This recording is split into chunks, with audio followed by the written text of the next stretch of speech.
Buenos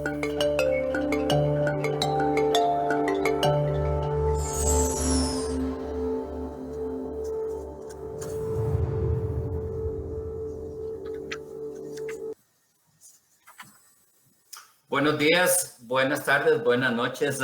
Greetings from Costa Rica. My name is Carlos Manuel Rodriguez. I'm the CEO of the Global Environmental Facility. I'm really pleased to be the moderator of this very interesting panel within the Finance Income, the first Global Summit of Public Development Banks. Today we had a distinguished group of panelists be talking about how do we build back better with biodiversity positive economy. And I think that the topic is really on spot because we are in the final stretch of the negotiations at the Convention of Biological Diversity, which is having the conference on the parties next year. And we are in the final stage, as I said, of the negotiation of the new post-2020 biodiversity framework, where we aim to revert the loss of nature, ecosystems, and wildlife by 2030. In this context, it's really important to really understand which were, the successes and failures that we had in the previous period, 2010, 2020, which we call it the Aichi targets. And most importantly, put an eye on the GBO5, the Global Biodiversity Outlook report, that tells us the story of what went well and what didn't went well. And I tend to believe that we need to really understand two elements that really didn't work, particularly Aichi target number 3, which aimed in this period to go from negative incentives, perverse incentives, bad policies, subsidies into positive ones. We failed big time in implementing this Aichi target number 3 and Aichi target number 20, which says that all parties will do their best effort to mobilize financial resources from all sources. And here also we fail. Those are kind of the two main takeaway messages that I want to bring today for the conversation with the distinguished panelists today, because we also have seen throughout this year many interesting reports on the finances of nature, on the return on investment for nature conservation. Also, some reports are giving a good picture on the on the environmental cost of wrong financial decisions. And here's where we need to be able to put all data in the right context, because, as I said, countries are negotiating this new framework that most probably will, commit to protect 30% of the planet, 30% of the ocean by 2030. But where's the money? Where's the money to do that? And as we began to put the numbers and generate the reports, it's not just where's the money, rather than how do we mobilize more efficiently resources from all sources, particularly domestic resources through public expenditures, but also what is the kind of effort, political effort and technical effort that we need to do in order to phase out those negative investments and even perverse incentives. For your information today, we invest around 150 times more financial resources in activities that destroy forests than what we invest in forest conservation. OECD tells us that even though we are mobilizing around $80 billion in nature conservation, which, by the way, this is less than what we humans spend in pet food on a global base. There are other investments, around 500 billion investment that does harms nature. And today we are going to talk about that. Globally, there are around 450 development finance institutions which invest around $2 trillion and for development. And this development is really linked to nature and healthy ecosystems for many obvious reasons. Yesterday, one of the most important reports that I have seen this year, which was done by the Finance for Biodiversity Initiatives, tell us, and this report name is Aligning Development Finance with Nature Needs, tell us that development finance institutions are endangering nature with an expected value of $1.1 trillion.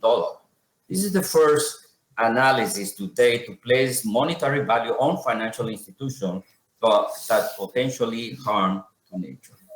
So with this introduction, I would like to introduce our panelists for today's event. I'm really honored to have Elizabeth Mrema, the Executive Secretary of the UN Convention. I'm really honored, and I want to congratulate you for being today your birthday. Jennifer Morris, CEO of TNC, the Nature Conservancy. Also, we are very glad to have Gustavo Montesano, the President of Bandes, as well as Joreen Straven, Director of Impact of ESG from FMO. And then we'll have video messages from Ingrid Van Dis from the Asian Development Bank, as well as with Juan Pablo Bonilla, Manager of Climate and Sustainability in the IDP. So without further ado, let me pass over to Elizabeth. Nice to see you, Elizabeth. What a pleasure to having you today.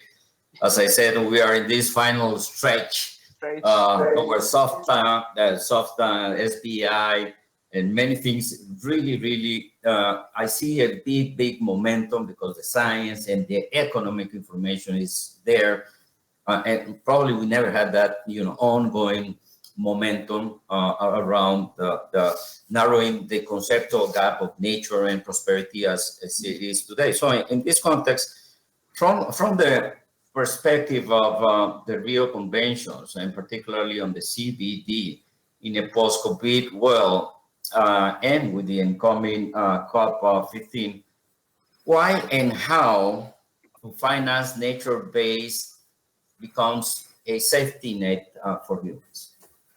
You got 5 minutes, Elizabeth. Thank you, Carlos, for the words. But let me first thank the Financing Common Executive Committee for the invitation, and particularly the government of France for hosting this very important event under the patronage of the President Emmanuel Macron. You have said, Carlos, and indeed, for the first time, leaders of the world, 450 public development banks, representing 10% of the total annual investment of the world, 2.3 trillion, are today discussing how to join forces to reorient investments towards sustainable development. It couldn't have come at a more critical time than now. Since last year, and you have also indicated, several reports have highlighted that continued loss of biodiversity continues to threaten human well-being with huge consequences for local communities, societies, and global economy. Intergovernmental Science and Policy Platform on Biodiversity and Ecosystem Services, or IPBS, warned us that 3/4 of the land and 2/3 of the marine environment have been significantly altered by our human actions. The last World Economic Forum report has even further told us $44 trillion of economic values, literally more than 50% of the GDP, generated moderately or highly dependent on nature. Just in September, the UN summit at the level of heads of state and government called for an ambitious new international post-2020 global biodiversity framework to be adopted next year at the 15th Conference of the Parties to protect and restore nature, notably in the context of the COVID-19. The framework will contribute to fighting against climate change and achieving sustainable development, providing jobs, development, and economic prosperity. Post-2020 Global Biodiversity Framework in its current zero updated draft, recognizes the urgent policy action required at global, regional, and national levels to transform economic, social, and financial models so that the trends exhibiting biodiversity loss could stabilize in the next 10 years. And in so doing, hopefully will allow recovery of the natural ecosystem by 2050 to achieve the Convention's vision of living in harmony with nature.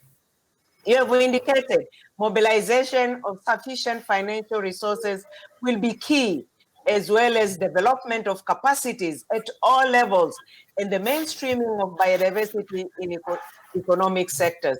This will require the involvement of all public and private actors.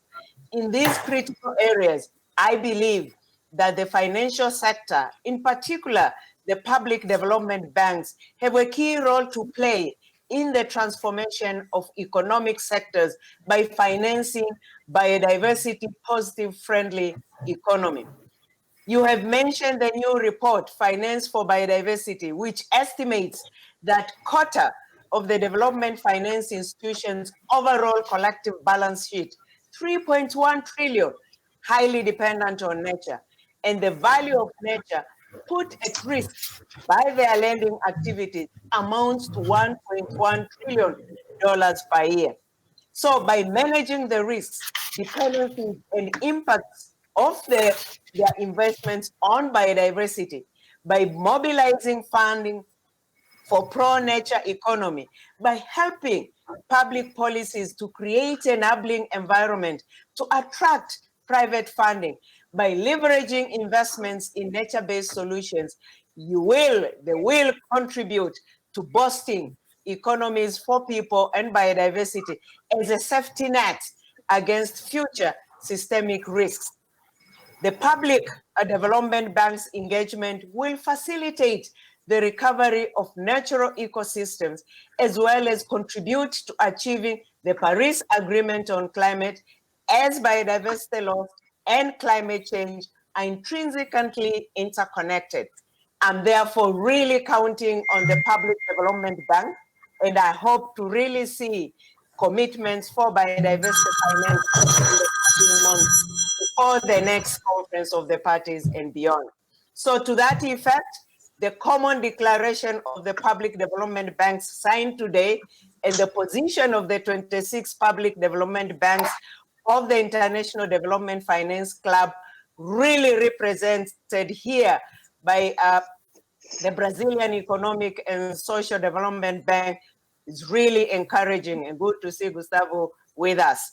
As we are doing for business sector, the Secretariat of the Convention on Biological Diversity is hoping to increase our engagement and strengthen our engagement with the financial sector, particularly the public development banks. We look forward to work closely with all of you.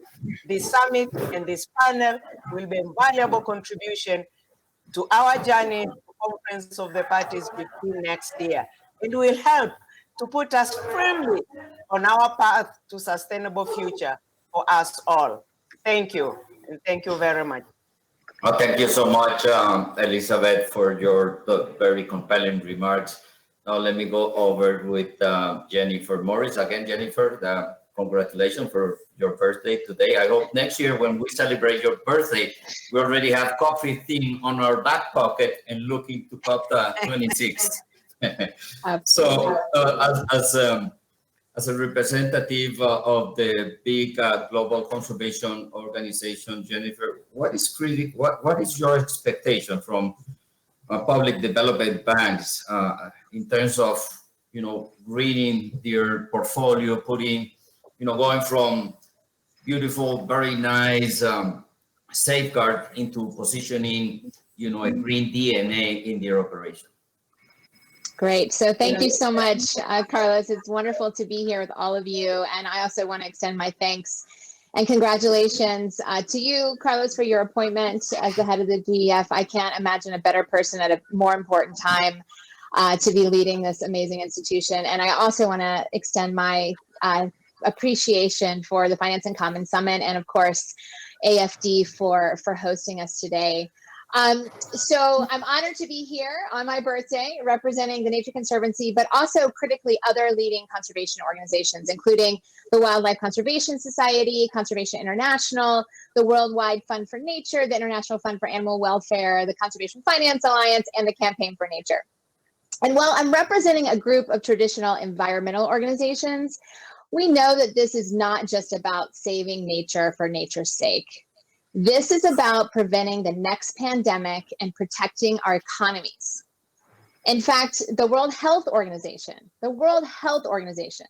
has said that the most important way to recover from this pandemic and to prevent the next one is to protect and restore nature.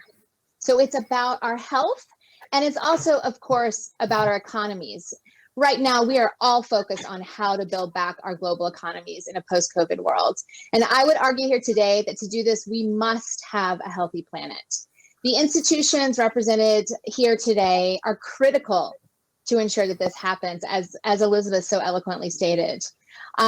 She also said this recent report from the World Economic Forum and Swiss Re found that over half of global GDP depends on nature. And we know a lot about the impacts of the climate crisis on the global economy, but biodiversity and nature-based solutions are often forgotten, a critical element underpinning our economic well-being. Let's talk about biodiversity for a minute. To reverse the decline in biodiversity by 2030, we need to be spending about $824 billion per year, or about 1% of annual global GDP. This is an insurance policy that we must purchase to protect the underpinnings of a healthy global economy. Now, while a lot of that money is in the private sector, we actually need national governments to put in place the right policies, regulations, incentives, and market creation opportunities. Public development banks are in a unique position to support public finance and lead and influence the shift of financial flows towards activities that help rather than hurt nature. In recent years, many of you in the audience have made ambitious commitments and significant progress on climate finance. We also welcome the commitments you have made in your declaration today to make progress on biodiversity finance as well. We think there are huge opportunities for you to continue to expand on these commitments by addressing the global biodiversity challenge in 3 key ways. The first is to mainstream biodiversity in your project finance. This means strengthening existing do no harm principles to reduce and ideally eliminate investment practices that are harmful to biodiversity. This is especially important for investments in agriculture, infrastructure, and companies or projects involving supply chains that are responsible for deforestation or the destruction of nature. Now, mainstreaming biodiversity also means integrating biodiversity risk and impact analysis and reporting within your investment decision-making. We encourage you to work with each other to develop metrics and indicators in collaboration with organizations like the Nature Conservancy and many others, and if possible, to participate in the Task Force on Nature-Related Financial Disclosures. We also encourage you to commit to audit and publicly report on the implementation of biodiversity and environmental standards, such as IFC's Performance Standard 6, and the performance of your clients on these standards, and transparently ensure that all investments fully consider not only climate, but also biodiversity and equitable economic development. The second recommendation is to mobilize specific investments in nature. One way to do this is to set very specific operational targets for biodiversity finance in your portfolios, just like you do with climate finance targets. And these targets can be aligned with those agreed on at the upcoming UN Convention on Biological Diversity. But we also encourage public development banks to increase investments in biodiversity using concessional financing, to leverage private, commercial finance, and even grant instruments in partnership with well-financed NGOs. The Nature Conservancy, for example, has leveraged $1.3 billion in private capital for nature using concessional financing. Public development banks could be leading the way in this space if there was a clear commitment to financing targets that protect nature and will be innovative using capital stacks that address the market challenges of nature-based markets. Finally, public development banks can help create an enabling environment for nature-positive investments in countries overall. By leveraging your relationships with governments, the public development banks could help countries achieve their new global national biodiversity targets coming out of CBD and create a holistic approach to mainstreaming biodiversity lending within the context of the national CBD targets. This will be essential for success. And last, but of course not least, inclusive and active stakeholder engagement is essential to achieve successful outcomes. We urge you to think beyond just the banks, the shareholders, the project sponsors, and investees to meaningfully integrate the voices, the rights, and the socioeconomic interests of Indigenous people and local communities and landowners within project development and investment decision processes right from the start of your investments. NGOs like those I represent today are eager to work alongside public development banks and embark on the process of mainstreaming biodiversity and mobilizing finance for nature. We hope that you will look to us as a community for our scientific knowledge, our stakeholder governance skills, and project development expertise, as well as blended finance opportunities to work together towards our common aim to preserve and restore the natural infrastructure upon which all of our economies depend. Thank you, Carlos. Thank you so much, Jennifer, for that. Thank you so much. And I now move over to Gustavo Montesano. Buenos días, Gustavo. Un gusto de tenerte. Bandes is part of this larger IDFC club, which gathers around 20 to 30 national and regional development banks from all over the world, committing around $500 to $600 billion. In that context, how does Bandes, as a national development bank and as a representative of these special clubs of development agencies, propose to strengthen financing nature-smart and biodiversity-positive development? Bom dia, Carlos. Thank you very much for your introduction. It's a pleasure to be here representing IDFC and also BNDES. And I would like to congratulate, firstly, Finance in Common for the summit. As Jennifer and Elizabeth just said, it's very helpful. It's a very important moment. And conference like this, they are critical for evolving, debating, and creating these new financial markets, this new future. And I would say that's easier to speak after Jennifer and Elizabeth, since many of the points that they mentioned are a key strategy of IDFC. And I would start highlighting again the relevant position and the relevant task of public development banks at this point in our history. We, public development banks, we are at the same time governments and financial players, financial institutions. And at this stage where we have private banks, private companies, NGOs, governments, all looking for the same goal, all looking for how to preserve biodiversity in an economic, social, sustainable way, this convergence is a unique moment in our history. Maybe looking backwards, we never had such a unique and common position about the relevance of this topic.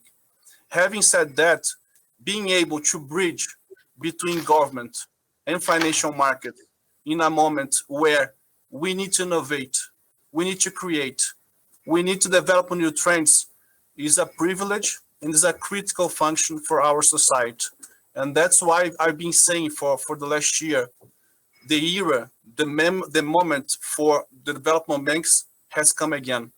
In this new sustainable, technological, and economic future, we have a critical role to be played between markets and governments.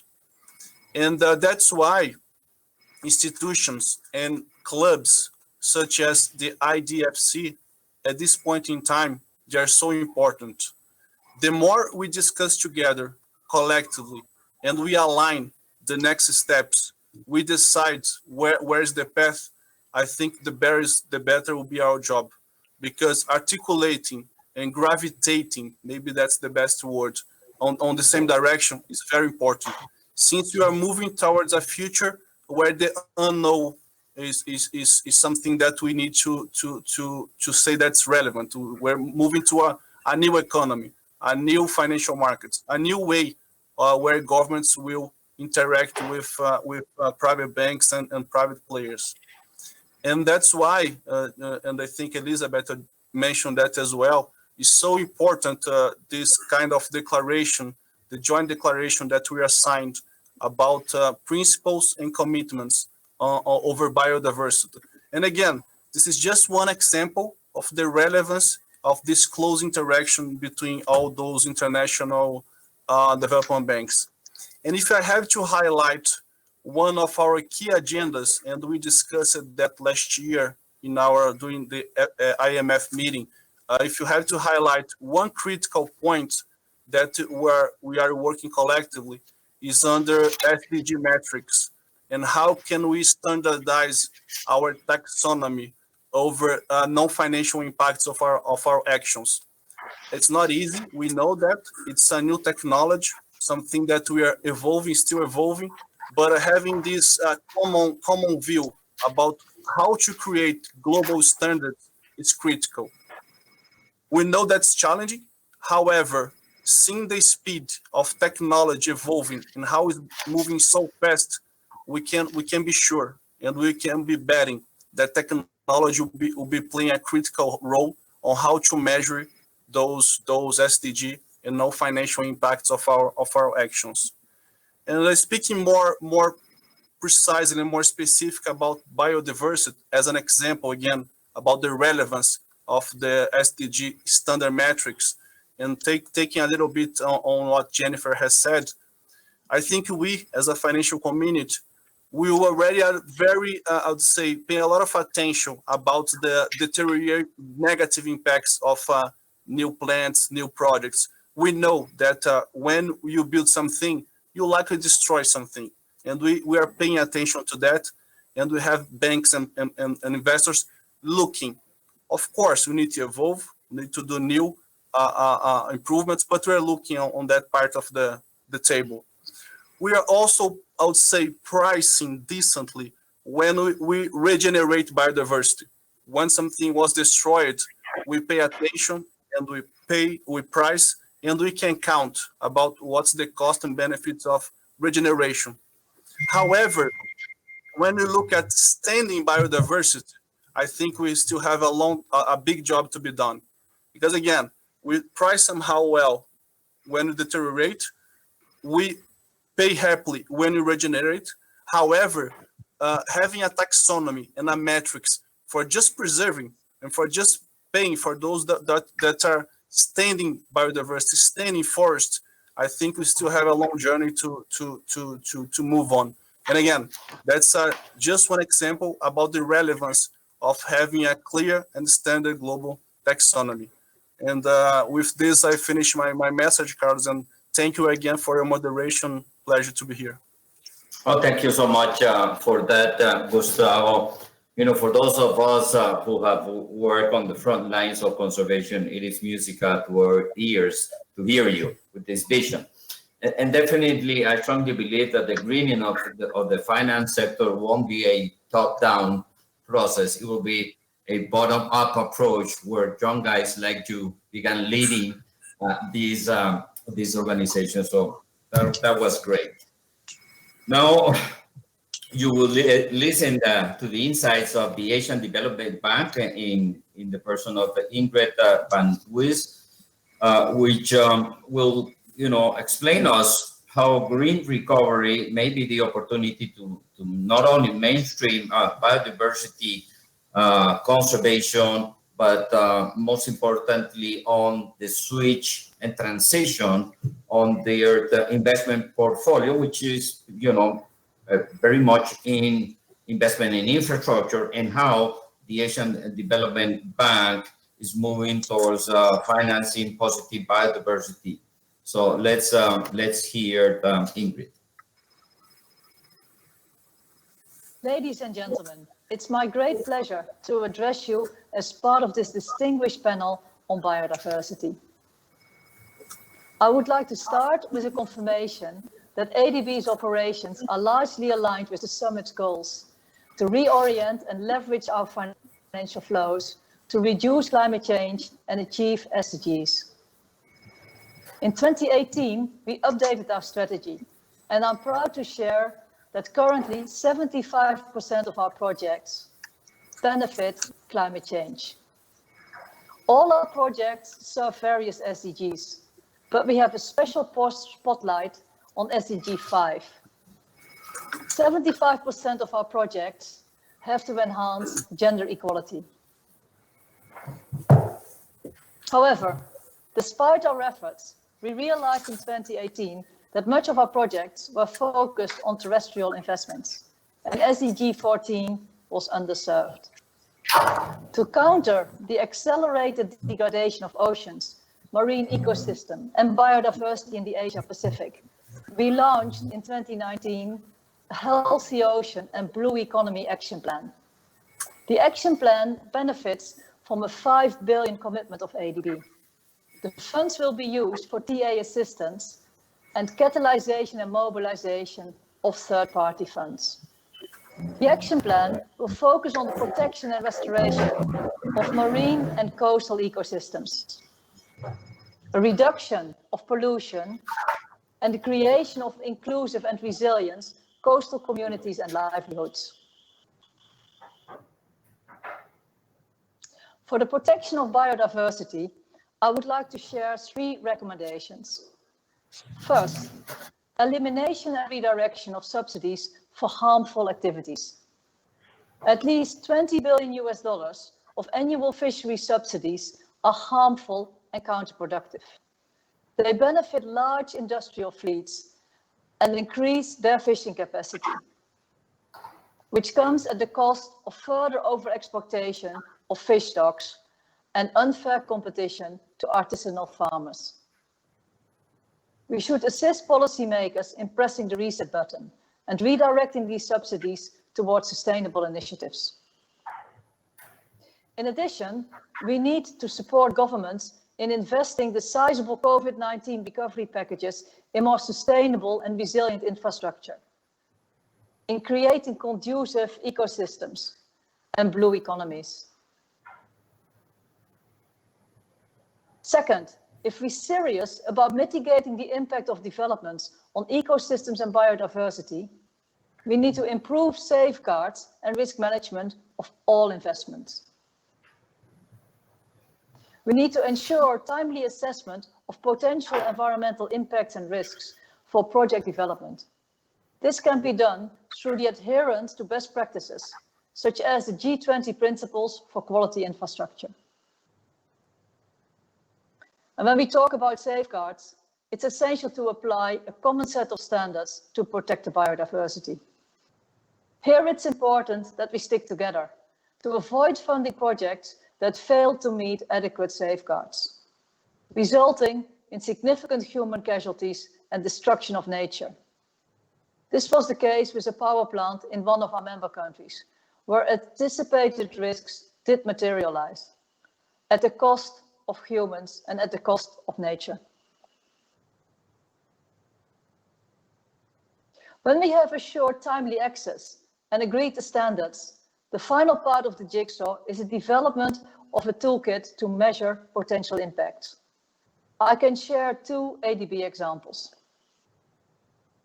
We're currently developing a biodiversity roadmap to ensure, guide, and mainstream the integration of biodiversity conservation into all our projects and into all our programs. In addition, and in cooperation with BirdLife International, we are developing a screening tool for wind and transmission line developers to avoid key habitat and migratory routes of birds in 4 countries. Here are more details for you.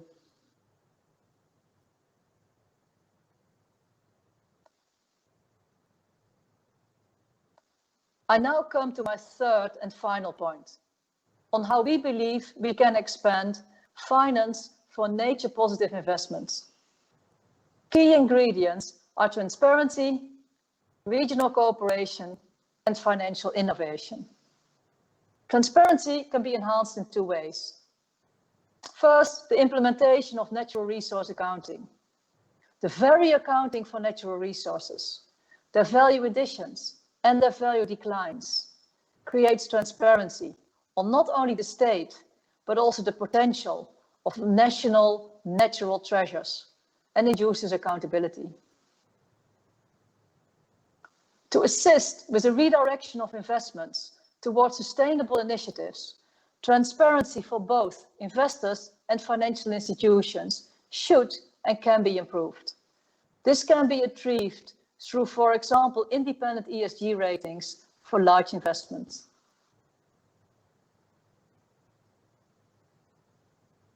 It's not new that regional cooperation is key to establishing and enforcing agreements for management of borderless ecosystems, such as the oceans. We view it as part of our mandate to assist the regions in this process.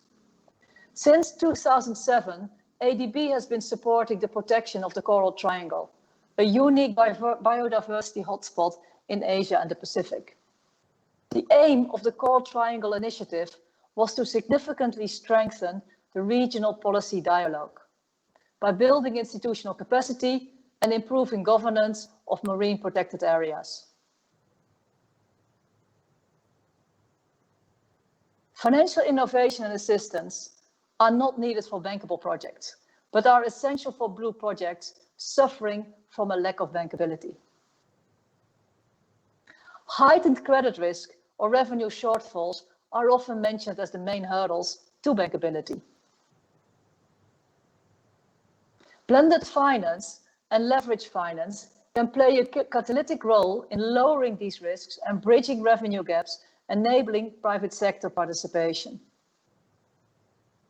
There are many concepts for innovative finance, but they can comprise bonds, payments for ecosystem services, or blue credits.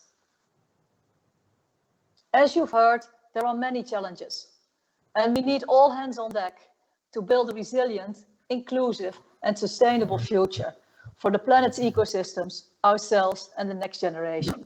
I'm very much looking forward to working with you to make this happen.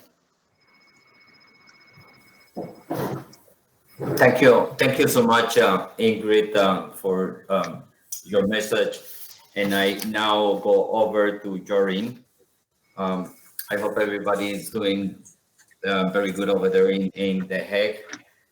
Jorin, here a key question that I want to make to you, which is the fact that most multilateral development agencies and public banks are exposing themselves to extraordinary risks by failing to account for their dependency on declining biodiversity. And then as a matter of fact, in this report that I mentioned, there's this new concept of dependency for the banks. So how does FMO is addressing this very specific issue? Because this becomes kind of a two-sided sword as you become more, your investment becomes more risky, and at the same time, the natural capital where all business depend on are being highly eroded. Over to you. Thank you, Carlos, for the kind introduction. And I'd like to thank you and also the hosts for inviting FMO to this panel. As you know, FMO is a DFI that actually focuses on the private sector, and we are indeed committed to build back better. So to answer your question, I'd like to highlight three key building blocks for the biodiversity part of building back better effort. Firstly, risk management, which pertains directly to your question. Secondly, measurement. And then thirdly, the actual better part of building back better, namely investing in biodiversity improvements. And I think I'll probably be the only one today who'll be talking about pit vipers and cycads in the process. Now, let me first start with risk management. So increasingly, I think banks are realizing that biodiversity is not only a risk that is harming the world, but it's actually a key credit risk driver for themselves. The Dutch Central Bank, for example, estimates that the Dutch bank's exposure to clients with high or very high dependency on ecosystem services is more than 500 billion euros. That's over half of the Dutch GDP. Now, a very good starting point to get a handle on these types of risks is actually IFC Performance Standard number 6 on biodiversity, which Jennifer already mentioned. So that focuses on protecting biodiversity and maintaining these ecosystem services, and also on sustainable management of natural resources. And the application of that standard is actually already quite deeply embedded in DFI risk management practices. And it's also a common safeguard that Ingrid referred to in her video. Now, as an industry, we're also supporting our financial sector clients to apply this standard to their clients. An example of that would be the Tambopata National Reserve project in Peru, which was funded by our client Altilia Climate Fund. Because of their focus on biodiversity in their risk management, this has actually led to the discovery of several new species, including the Botrop sonine. Well, here it comes. That's a venomous pit viper. I would think that financiers would have a hand in discovering new species. Now, of course, we must also look beyond the impact of the individual projects that we finance and understand and minimize the biodiversity risk at the portfolio level. This way, we can then link back to the global goals. And for this, we need that second building block, which is measurement. Now, measurement, FMO is contributing to 2 initiatives which focus specifically on the financial sector. The first one is the Partnership for Biodiversity Accounting for Finance, IDF, as we like to call it. And that's led by the ASM Bank. Now, in this group, we do conceptual work on building indicators. You can think about elements like impact on the number of species over a certain size geographical area over a period of time. But also, how can you give impact investors credit for avoided biodiversity losses, similar to the concept of avoided GHG emissions? Or how do you make sense of a net biodiversity gain, similar to reducing GHG emissions? Now, we hope that EBAF will actually become a global standard, just like the Partnership of Carbon Accounting Financials did, called PCAF, last year at the UN Climate Action Summit. Now, the second initiative I'd like to note is the Biodiversity Working Group of the Sustainable Finance Platform, which is actually an initiative of the Dutch Central Bank. And the group there is led by the Dutch Water Bank. Now, there we have identified biodiversity best practices across asset classes, so ranging from banks to pension funds. And the group promotes biodiversity incentives for clients of banks. And we're also working on indicator development there, starting with deforestation risks. And the reports of both initiatives, the technical reports, you can find online. Now, these types of initiatives are really crucial, I think, for us as a financial industry to become accountable and to track progress on biodiversity in a harmonized way. First, on avoiding harm, but increasingly, I think, also on doing good, which brings me then to the third building block, which is how can you actually build back better? So how can we go about this? I think we should aim to improve net biodiversity in our direct investments. And there will be many different ways to go about this, very much dependent on the individual project circumstances. So one example to illustrate how that could work is in FMO's portfolio, a hydropower plant in East Africa that we financed. And the original environmental and social risk assessment identified a critically endangered tree at the site. Well, you guessed it, that was a cycad. And a plan was then developed to build a nursery for this tree to rehabilitate the area where it was grown. And the result was that the river valley ended up being a sanctuary for this cycad species. And so we achieved there actually a net improvement in biodiversity. Now, when we then have identified the opportunities, we have to scale up finance for biodiversity with blended finance structures that Jennifer also referred to. There's 3 examples of that, which are already there, and funded by FMO, are the Dutch Fund for Climate and Development, DFCD, the Eco Business Fund, and also the Eco Enterprises Fund. And these finance funds basically all use public first loss tranches to then crowd in investment from the DFIs and the private sector investing.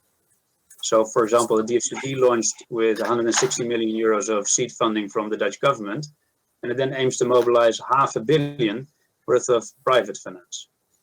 Now, it's clear that for complicated problems like biodiversity, where we have to deal with externalities, blending and cooperation and partnership between organizations are absolutely crucial. And the case of the Eco Enterprises Fund actually illustrates the skills this panel brings to that challenge. The Nature Conservancy, as Jennifer may know, was actually the fund manager and main investor for the first fund. And the GEF, as Carlos will maybe remember, financed the original technical assistance for this fund. So in sum, I think the fundamentals are already there to manage biodiversity risk and also to scale up biodiversity finance over the coming years. I hope that the COP in Kunming will deliver on measurability and accountability. And then we, as a DFI sector, should follow suit and contribute to closing the financing gap for biodiversity so we can actually build back better. Thank you. Thank you so much, Jorin, for that. And I will move over with Juan Pablo Bonilla from the IDB, which has a pre-recorded message to all of us.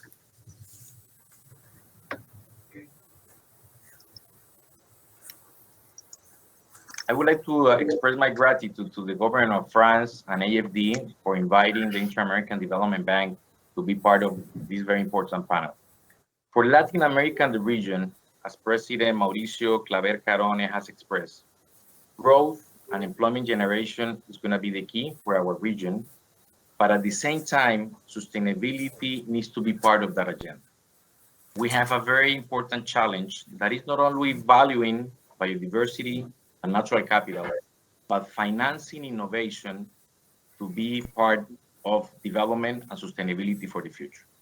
Thanks to the support of the government of France, we have developed the Natural Capital Lab as the instrument to innovate, as the instrument to also support mainstreaming, not only in sectors, but also at the national and subnational level. The board of the IDB recently approved an action plan for mainstreaming biodiversity and natural capital for the next 5 years. And I'm very proud to say that as MDB, we're going to be working in making the link, not only of climate and biodiversity, but also the importance of sustainability as part of the development agenda for the future. Thank you very much. Muchas gracias, Juan Pablo Bonilla, for your message. And with this, we conclude this first round of interventions with the panelists, and thank you all for your messages. I will go with some more added questions to all of you, and I will begin with Elizabeth. Elizabeth, can you tell us a little bit about where we are in terms of the negotiations for resource mobilization and the finances of nature conservation in the context of the post-2020 framework? Do you believe that parties will agree on establishing a resource mobilization target? And what do you believe will be the big political message that parties can agree upon that will mobilize the private and public banks in the right direction? Thank you for this useful question. Indeed, resource mobilization will be key for the post-2020 Global Biodiversity Framework. Currently, there is a draft document which will be form part and parcel of the that framework, and this component draft has been developed through a committee which was set up by our Conference of the Parties at the last COP. Basically, as resource mobilization need to be part of the means of implementation of the framework. And it underlines both domestic resources as well as external resources. So I think what will be key for many countries, particularly developing countries, is the ability to be able to ensure, particularly, and this is probably my own personal views, those activities at national level coming from nature-based solutions, accruing resources from nature, tourism, ecotourism, and use those resources for further protection and conservation of nature will be key. So I think there's a big homework at national level in terms of being able to identify national resources not necessarily from the treasury, but resources accruing from nature activities, which then can sustainably also be used for nature conservation.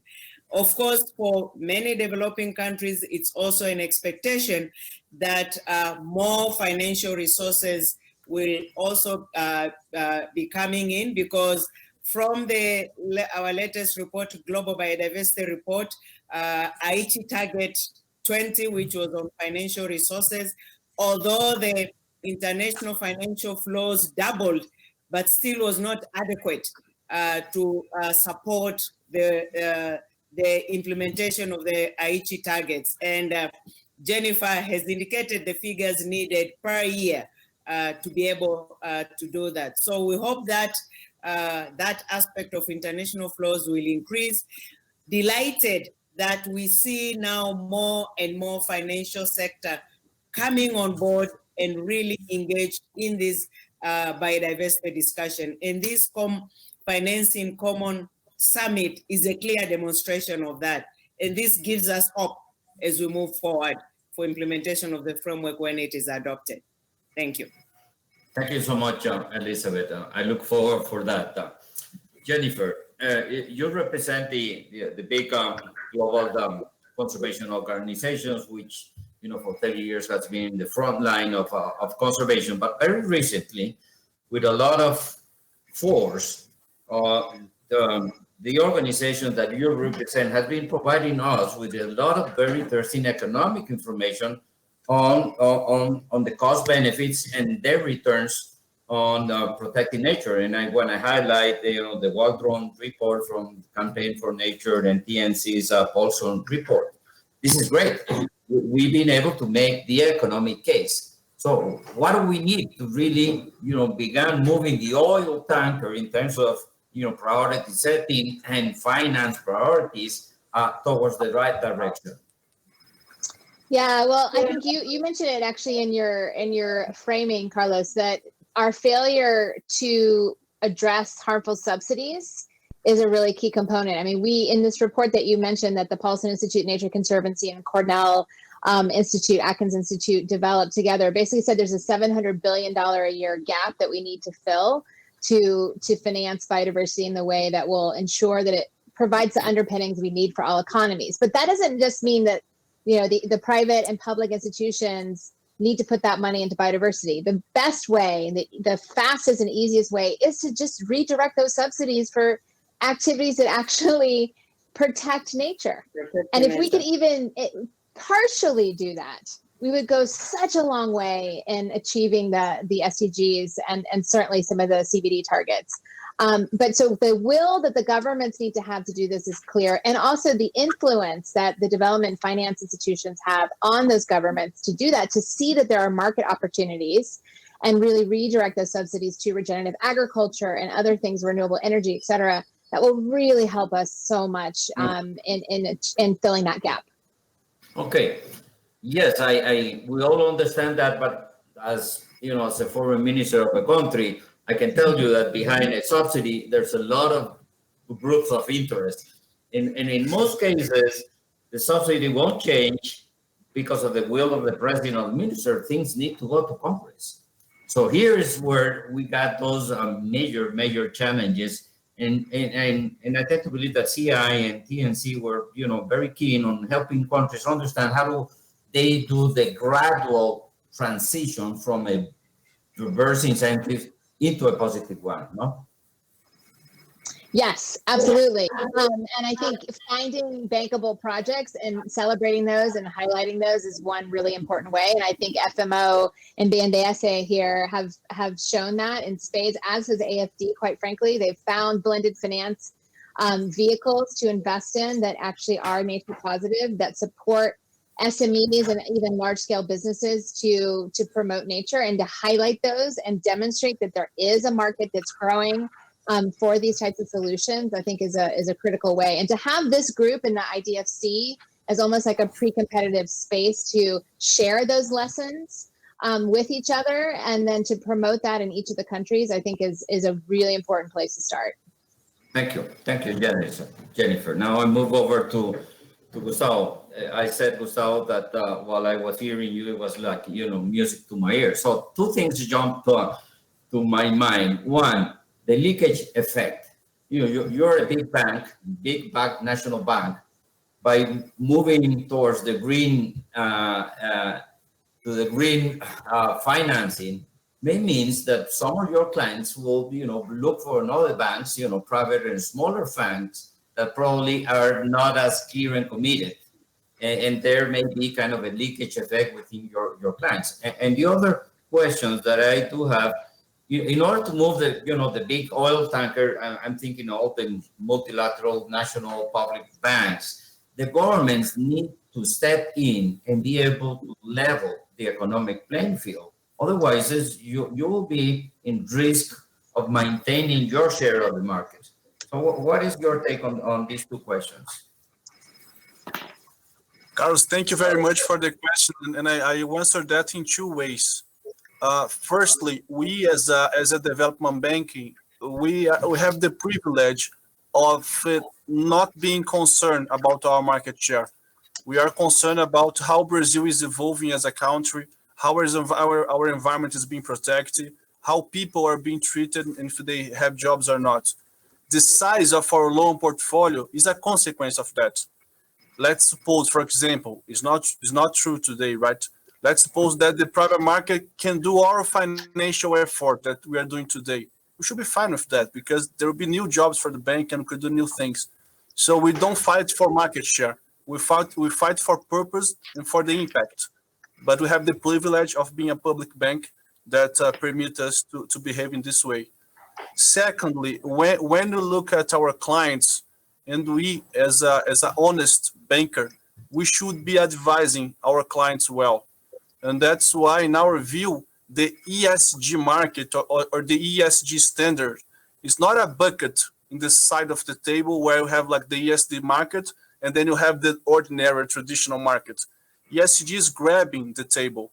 And when we look forward, firms, clients, business, if they don't price well social and environmental risks, they will likely be out of the table in, let's say, 20, 30 years. So we need to push them. We need to point them the direction, even if we lose the client in the short run. So having this long-term approach of pointing the direction to our clients that if you want to survive, if you want to be in business, you should be aware of social and environmental risks and benefits as well. Because if you don't, you likely will be out of the table. So it can be tough to be said in the short run. We can be losing some clients, but in the long term, that's the right advice that especially our development bank should be putting on the letter to our clients. Okay, thank you for that, Gustavo and Jorin. Really pleased that you're working in the Peruvian Amazon with Botros. Botros asper, by the way, is the most poisonous and aggressive snake in the Neotropics. So 30 seconds, because we're running out of time, Jorin. This report from Finance for Biodiversity Initiative is recommending banks to undertake in the next year to publish a balance sheet-wide stress test of nature-related financial risks and impacts. You're already working on that. Can you share the experience of the bank, your bank? Right. So I think we're working hard on the stress management of climate risk, and I think biodiversity stress management is likely to be next. We also have the EU taxonomy coming in on that. I think it's crucial to understand these risks, and as I mentioned, if you look at just the dependency on ecosystem services, it's very large. So I think we must all start to measure the impacts of biodiversity on our own portfolios as well as of our own portfolios.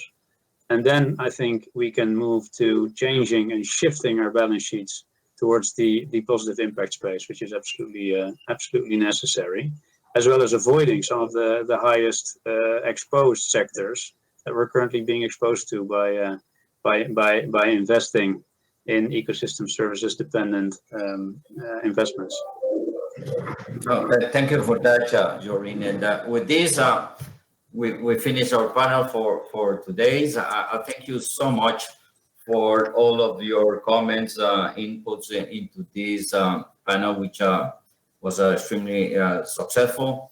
I thank you all for joining us. Muchísimas gracias. Have a good day and see you on the next one. Bye. Thank you. Bye-bye. Bye-bye.